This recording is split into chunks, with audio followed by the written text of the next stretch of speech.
Está começando mais um episódio de Cuidar Não É Educar. Se é a sua primeira vez aqui, seja muito bem-vindo, seja muito bem-vinda. Tomara que você goste do nosso programa. A gente bate um papo, troca uma ideia, tem a pretensão de trazer assuntos do dia a dia, das famílias, das pessoas que interagem com pessoas de menos idade, com crianças, com sobrinhos, netos, né? Eu gosto de fazer o programa aqui junto com o Júlio e depois poder aplicar as teorias. O meu afilhado até então, porque minhas filhas ainda não nasceram, são o meu, como é que é em inglês? Chama guinea pig, né? O meu ratinho de laboratório, onde eu aplico as teorias do cuidar, que é um pouco do que a gente debate por aqui, né? Esse é o nome do programa, Cuidar Não É Educar. Se você quiser entender melhor esse antagonismo entre essas duas palavras que podem parecer a mesma coisa para você que está chegando agora, que não é um ouvinte antigo, te convido a ir lá na primeira temporada, os primeiros episódios a gente fala sobre isso, né? Estamos aqui já na segunda temporada de Cuidar Não É Educar, com a parceria do SEAT, o Colégio Evangélico Alberto Torres, de uma região que foi bastante castigada nos últimos tempos, né? Tá no noticiário nacional, as enchentes, a subida dos rios. Então a gente manda, além do nosso agradecimento pelo SEAT estar aqui conosco, a gente manda também os desejos de que a reconstrução seja rápida e que o SEAT possa voltar a devolver para a sociedade 100%, porque, sem dúvida, seguem sendo protagonistas nesse momento de reconstrução, né? Lá no Vale, né? E eles têm uma experiência histórica de enchentes, porque aquela região sempre foi uma região... Lá não é uma novidade. Não. Claro, dessa forma, nunca, né?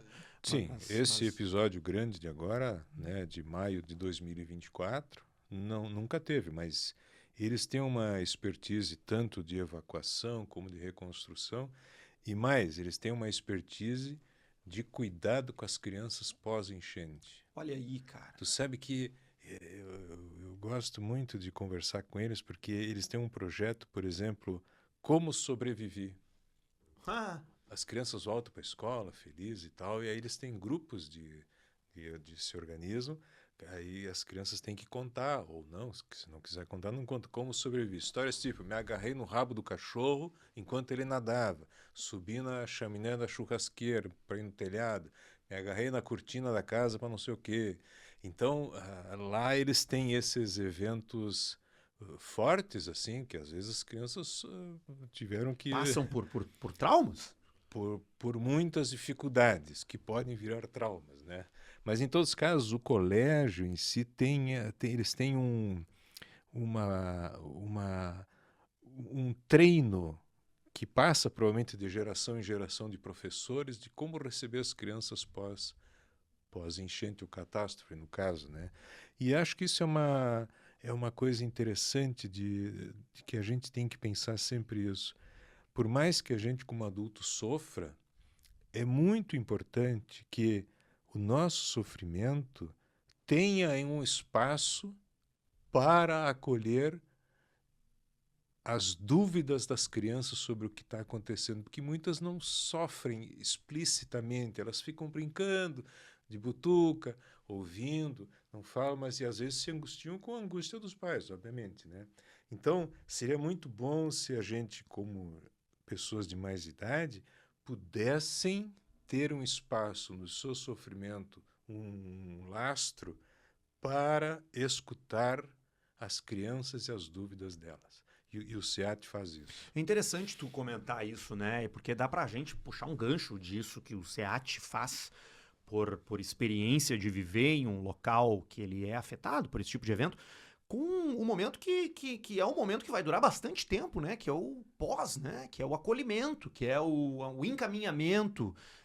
Muita gente vai ficar fora de casa por meses e meses, né? E não é algo que a gente, cidade, tá acostumado a fazer, tal qual o SEAT talvez esteja mais acostumado a fazer.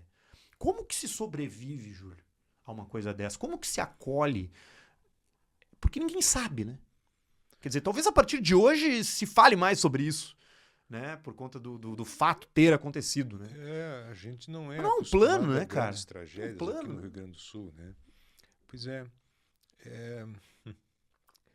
pouco, quando eu estava vindo para cá, só para situar o ouvinte ou que está nos assistindo, o rio hoje, o lago Guaíba está a 4 metros e alguns centímetros, né? Só para saber que ainda está 1 metro e tanto Sim. acima da cota de inundação. Não, Então, há bairros e bairros e bairros inabitáveis. Aí, né? então a gente está gravando esse programa com esse cenário ao nosso redor, vamos dizer assim, né? Eu me lembro de uma história que me era contada quando eu era criança, que numa região X lá em Santa Catarina teve uma inundação em 1940 e pouco, deve ser a mesma que aconteceu Mesmo aqui. macroclima que ocasionou aqui. E tinha um senhor muito querido na cidade que ele era alfaiate.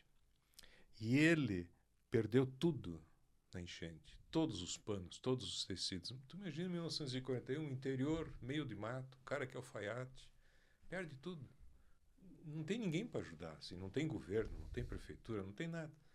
E ele resolveu dispensar os filhos, com 12 anos, 14 anos, mandou eles embora de casa, que ele não se sentia mais em condições de criar e cuidar deles, e ele só queria beber. Tornou-se um alcoólatra e os filhos tiveram que, por ordem do pai, ir embora de casa e achar um jeito de viver. Então, eu me lembrei dessa história porque é uma catástrofe, né? E aí, quando me contaram essa história, eu não sei nem bem por que me contaram, mas eu escutava essa história porque eu não sei se era um exemplo ou era um medo. Aliás, um medo interessante. Tu sabe que na Idade Média, quando um rei era entronado, o pessoal que era submetido a esse rei, eles faziam dias e dias de orações para que o rei não fosse melancólico ou para que não tivesse a doença da bilis negra, que era a ideia de que as pessoas tinham de por que as pessoas ficavam com depressão, né? Então é porque um rei que ficasse melancólico, o reinado dele afundava e o seu reino todo afundava, porque tudo se era dirigido a ele se ele não tinha força e não tinha energia. Então vejam que a nossa vontade é de que aquelas pessoas que cuidam da gente não tenham depressão, sejam incapazes de suportar sofrimentos tais, manterem-se vivos, né? Eu imagino que crianças querem isso dos seus pais, a gente quer isso dos nossos governantes, fora o bom senso que todo mundo deveria de ter nesse momento também, né? E então manter-se vivo é uma arte, Arthur. Diante da dificuldade. A gente até gravou um programa esse tempo sobre aquela frase do Nietzsche, né? O que seria de nós se não fosse a arte? Né? O que seria da vida se não fosse a arte? Os judeus, no campo de concentração, eles cantavam, contavam piadas, eles tinham um humor irônico para tentar suportar a crueldade da chacina que estava iminente a acontecer. A certeza da morte, né? E eles tiveram essa habilidade de tentar se manter vivo enquanto estavam vivos. E eu imagino que muitas pessoas que talvez já tinham uma pré-condição mórbida, assim, que a gente chama, né, de ter uma pré-doença existente, que pode ser deflagrada com a enchente, com a perda da casa, a perda dos seus bens, a perda da sua história, a perda da casa do avô, né? Um netinho que a casa do avô não tem mais, e onde que eu vou brincar? E é muito tradicional a gente ouvir nesses relatos, né, que quando a pessoa sai às pressas, ela leva foto, álbum de foto, né? Muitas vezes, né? Pega um porta-retrato, a memória, né? Me lembrei de um negócio aqui. E tu sabe que é interessante isso, como a gente precisa ter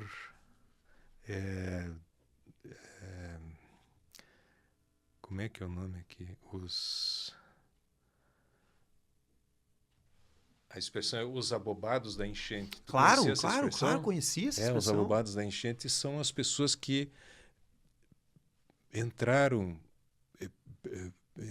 ficaram doentes, vamos dizer assim, né? Doentes mentais, com depressão, ou alguma coisa mais grave, Sim, ou o popular, ansiedade. o cara ficou louquinho, né? Ficou louquinho. É isso aí Enlouqueceu. que andam por aí e Sim, tal, sim. né? Então, a nossa questão é manter-se vivo, né? Eu acho que nessas horas, quando a gente passa por uma catástrofe, a gente precisa do coletivo. Sozinho é muito difícil. Então nós temos que ter 3, 4, 5, 6 amigos ou amigas, ou a família, pessoas próximas, que possam dar um colo para quem ficou abobado na enchente, vamos dizer assim, né? E é o que a gente espera que aconteça aqui no Rio Grande do Sul, que todo mundo possa, em alguma medida, ter a sorte de, além de ter o apoio institucional do governo, etc., etc., etc., ter no seu microcosmos, ter e não ter vergonha de receber a ajuda de alguém nesse momento, porque as pessoas que perderam, elas também ficam com vergonha, muitas ficam com vergonha, inclusive de receber ajuda e rejeitam a ajuda, né? Ou atacam quem está ajudando. E isso acontece nos abrigos também, a gente vê pessoas que estão sendo ajudadas, ficam constrangidas ou reclamam de tudo e não conseguem se solidarizar consigo mesmo numa atitude proativa, vamos dizer assim. E a gente transportando isso para o universo infantil, isso levanta ainda mais sentimentos, né? Eu me lembrei, enquanto tu falava disso, né, de poder contar com pessoas, eu me lembrei daquele outro ditado, né, que, em inglês, né, que fala It takes a village to raise a child, né? É preciso um vilarejo para criar uma criança. Dentro dessa concepção de que os ambientes, as comunidades, elas são empáticas, né? Elas são caridosas, elas são cooperativas. E a gente enxerga isso acontecendo meio que naturalmente nessa hora da crise, né? Se tornou muito popular, né? E hoje cada pessoa é um veículo de comunicação, porque tem um telefone na mão e pode filmar. A gente vê muita gente ajudando, né? Normalmente não existe tanto voluntário assim, né? E agora parece que todo mundo conhece alguém ou é alguém que está fazendo algo por outra pessoa desconhecida, né? Isso é inato ao ser humano, né, Júlio? De ajudar. Especialmente quando há risco de vida. E especialmente quando há criança. Quando há criança também, evidentemente, claro. E tanto é que primeiro as crianças, depois as mães, as mulheres, depois os homens para o fim, né? Para ajudar. Porque também deve ter uma lógica nessa sequência. Mas sabe que a gente, eu e tu, estamos comovidos com tudo que está acontecendo. Cada um de nós fez coisas também, está fazendo e tal. Mas essa ideia que a gente queria transmitir é um pouco essa, assim, que as pessoas que não ficaram bem da cabeça, mesmo que tenham perdido tudo, não se constranjam de estarem se sentindo mal. E, de preferência, se puderem, no primeiro momento, contar com a sorte dos amigos mais próximos ou com a família mais próxima, porque vai passar. Se o cara perder a esperança de que não vai passar, se o cara criar uma ideia de que não vai passar, não tem saída, ele vai se afundando nessa história e vai perdendo o interesse até de reconstruir a sua vida. Então, manter-se vivo é uma arte de, apesar de tudo, a gente não perder aquele brilho do olhar da criança que a gente foi. Eu me lembro da poesia do Fernando Pessoa, a criança que fui chora na estrada, ao ver quem fui aonde ficou. Vendo que o que hoje sou é nada, quero ir buscar quem fui aonde ficou. No meu consultório, na conversa com as pessoas, a gente percebe que as pessoas melhoram no seu sofrimento mental quando conseguem se conectar com a criança feliz que foram em algum momento.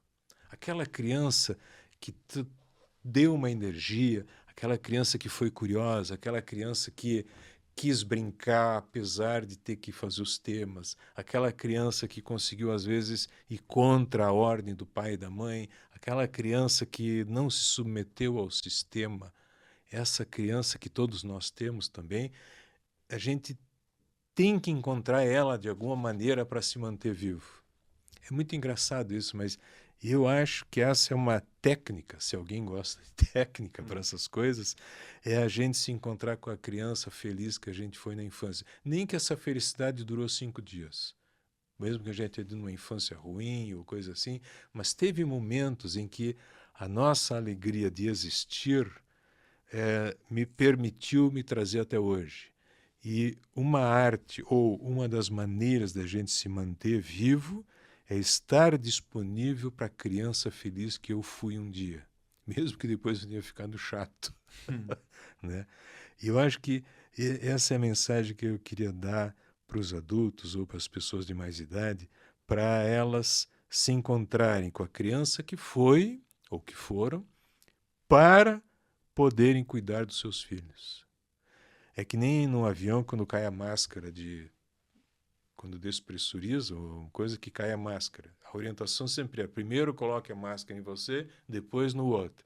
Então, manter-se vivo é isso. Se o adulto puder, de alguma maneira, encontrar-se no seu sofrimento com a sua criança feliz que teve, ela está em algum lugar escondida.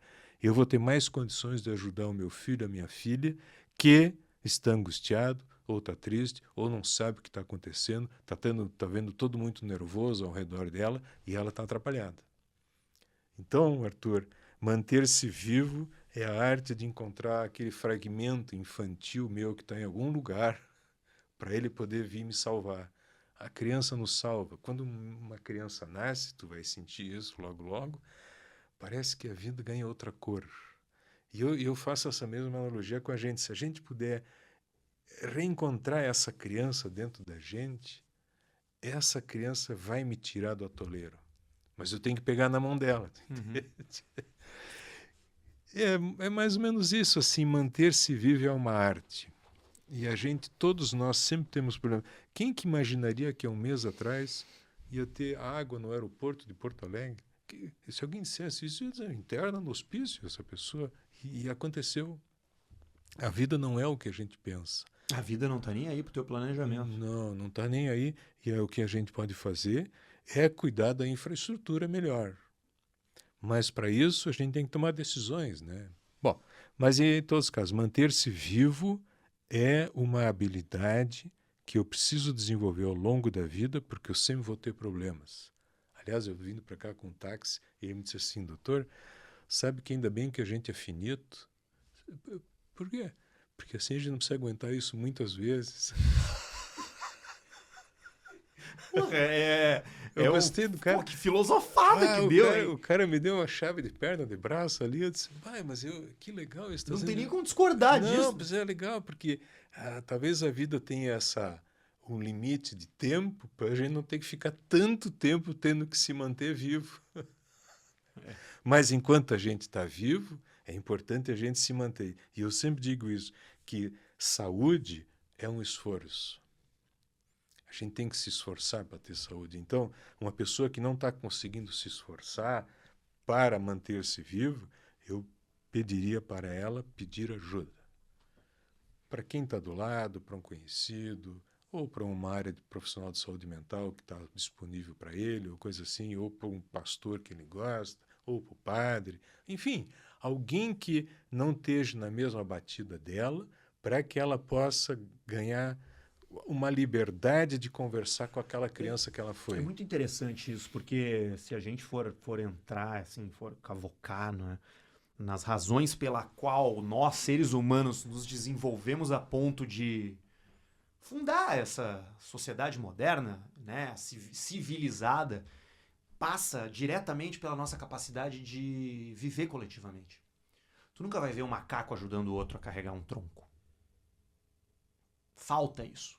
Apesar de todas as capacidades que eles têm de viver em grupos, eles não têm caridade pelo próximo. A caridade, ela é uma exclusividade humana.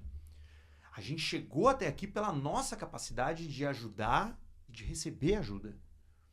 De facilitar para o outro. De caçar e trazer uma comida e dividir com o restante da tribo. De poder fazer uma construção colaborativa de várias pessoas de cuidar do filho do vizinho enquanto o vizinho está indo trabalhar.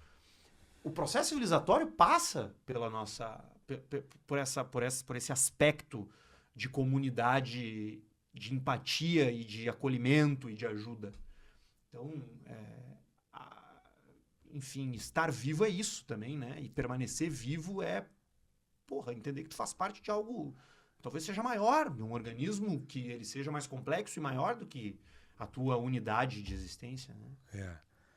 Tu sabe que eu acho que eu concordo contigo, mas a gente tem que saber que paralelo com a vontade ou a capacidade de empatia e de cuidado ou de acolhimento, essas coisas todas que tu falou, parece que tem uma força ao contrário também que machuca ou despreza o outro, né? Simultaneamente.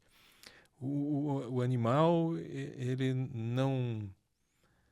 não tem a destrutividade, como não tem a acolhida, mas ele tem o rito ele vive para viver, né? Isso. Ele não vive para não mata por matar, ele mata para comer. Isso. Nós temos a nossa capacidade humana para a solidariedade e, ao mesmo tempo... Há espaço para maldade também. Para maldade, né? Por exemplo, o prefeito pede para não gastar água, e tem gente lavando o pátio. É doido isso, né? Como é que pode... E a pessoa ouviu a notícia, tem mais essa. Eu peguei uma lavando a calçada.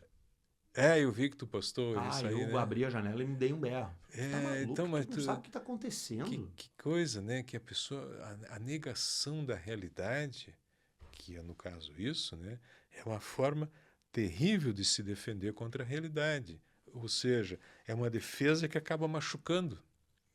Não é só o coletivo, acaba machucando ele também, porque vai ficar sem água também. Sim, eventualmente, né? Claro, não. Então, o ser humano perde a noção da realidade quando a realidade lhe parece muito cruel. Então, manter-se vivo é um pouco disso também. Se eu achar que eu não estou bem, e se eu conseguir perceber que eu não estou bem, eu preciso conversar com alguém para essa pessoa me dizer, olha, tu não está bem. E aí pode ser que eu sossegue o facho e não faça coisas contra mim. Contra os outros, mais ainda, tu entende? Então, manter-se vivo é isso, Arthur. É eu conseguir conversar com uma criança feliz ou arteira que eu fui para me dar energia para suportar a vida real como ela é. A vida real, ela é contraditória, ela é difícil, mas se eu conseguir ter um pouco de criatividade, pode ser que eu torne ela menos difícil. É velha história de fazer uma limonada, né? Pegar uns limão azedo e fazer uma limonada. Claro, e como conversar com a pessoa que está molhando, né? A única coisa que a gente pode fazer, para de fazer isso. Porque a pessoa não vai conversar, tu entende? A senhora não está vendo nada, a senhora não está vendo notícias. Mas é que eu tenho que... Era funcionária do edifício, tipo a zeladora. Não, mas é que eu tenho que limpar... Porque deve fazer isso todos os dias. Tu entende? Deve fazer parte do ritual dela. De manhã, ela liga a mangueira, molha, esfrega. Fez a mesma coisa que faz todos os dias, né? Pode ser que seja isso. Talvez num ímpeto de, não, se eu fizer tudo como eu sempre faço, não tem nada de errado acontecendo. Enfim. Bom, Arthur, manter-se vivo é isso, ajudar. A gente queria conversar sobre isso rapidamente hoje, pensando na catástrofe da enchente, que possa ser visto de outras maneiras, em outras situações da vida, que nós vamos sempre ter dificuldade com nossos filhos, com o nosso companheiro, com amigos, mas se a gente não usar o problema como uma forma de eu viver mal, já é uma sorte, porque já chega o problema. E se eu ainda em cima disso crio uma dificuldade para mim maior ainda, que é perder a vontade, não ter mais interesse, desprezar as pessoas ou atacar a natureza, enfim, essas coisas todas, fica mais difícil ainda. Mas eu tenho que descobrir isso.